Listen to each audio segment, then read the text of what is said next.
forget. Letters from afar. Greetings, friend. Clink, clink. What a strange noise to hear all the way out at sea. Something was lightly tapping on the side of my boat. Something glass by the sounds of it. I reached over the edge and pulled up a sapphire bottle inside. A message. Oh, I do love it when adventures start like this. This month I've arrived at a rather exciting place.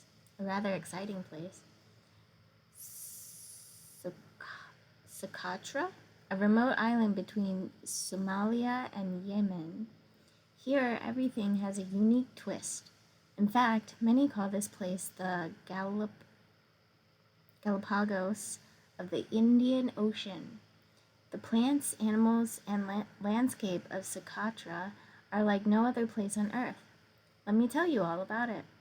I stowed the message in a bottle in my satchel, planning to read it once I arrived on land. The isle drew nearer, and as the dry, rocky shores came into view, the water became less deep and turned a glowing turquoise. Below, I saw all sorts of marine life, including a pufferfish.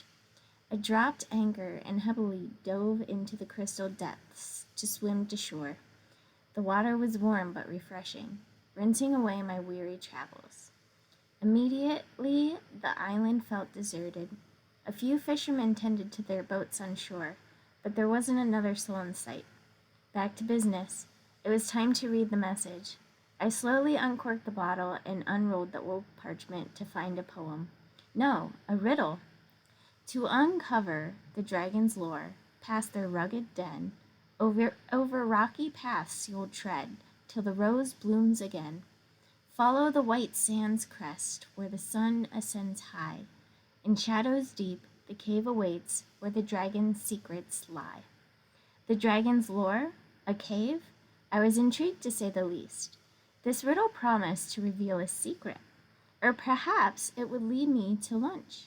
My belly growled loudly. Venturing inland, I discovered a small village just over the hill. There, I enjoyed a delicious lunch of grilled fish, spiced rice, and malwa. Sitting on the floor, as it is tradition, I savored dipping the flatbread into various dips and sauces. A bit more exploring led me to a small shack filled with shelves of glass jars. An old lady greeted me. She was a medicine woman. The jars contained honey and frankincense, both traditionally harvested on the island. Excitedly, she showed me a smaller jar with a bright red, gooey substance. She said it was sap from a dragon's blood tree. The people of Socotra have used it for centuries as medicine, believing in its great healing abilities and other uses. Fascinating. Thinking back to the riddle, it was time to explore more of the vast island. The first step was to find their rugged den. I found a rocky trail and followed it until I was surrounded by the most unusual trees I'd ever seen. They looked like giant umbrellas with spiky leaves, like trees from another planet. One had been recently chopped down, and bright red sap oozed from the wood. These must be the famous dragon's blood trees of Socotra. I wonder why they were named such. The next clue was, till the rose blooms again. I kept following the rocky trail until the dragon trees disappeared, replaced by peculiar flowering trees called desert roses. Their fat trunks and spiny branches bloomed with the most lovely giant pink flowers.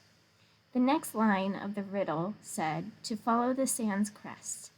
After camping and waking early to continue my trek, I came upon giant sand dunes as white as snow. The great rippled mounds of sand twinkled in the morning light. Yes, where the sun was indeed ascending.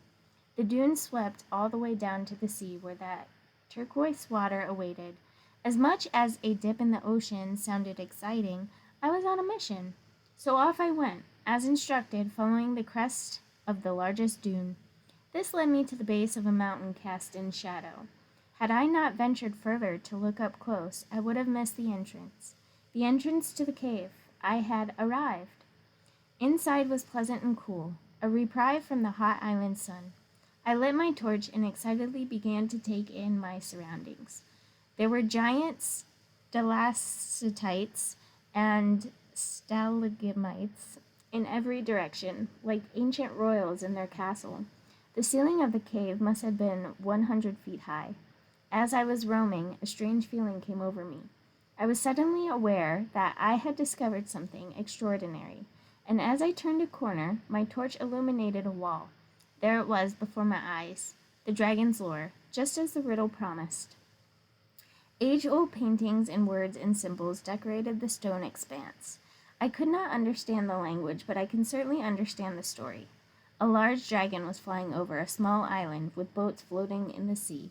Protecting the island was a giant elephant with long tusks. I walked sideways to see more, almost like turning a page in a picture book. Next was the battle. The elephant defeated the dragon, and the dragon's blood ran over the land and into the sea. I walked sideways, a bit more, another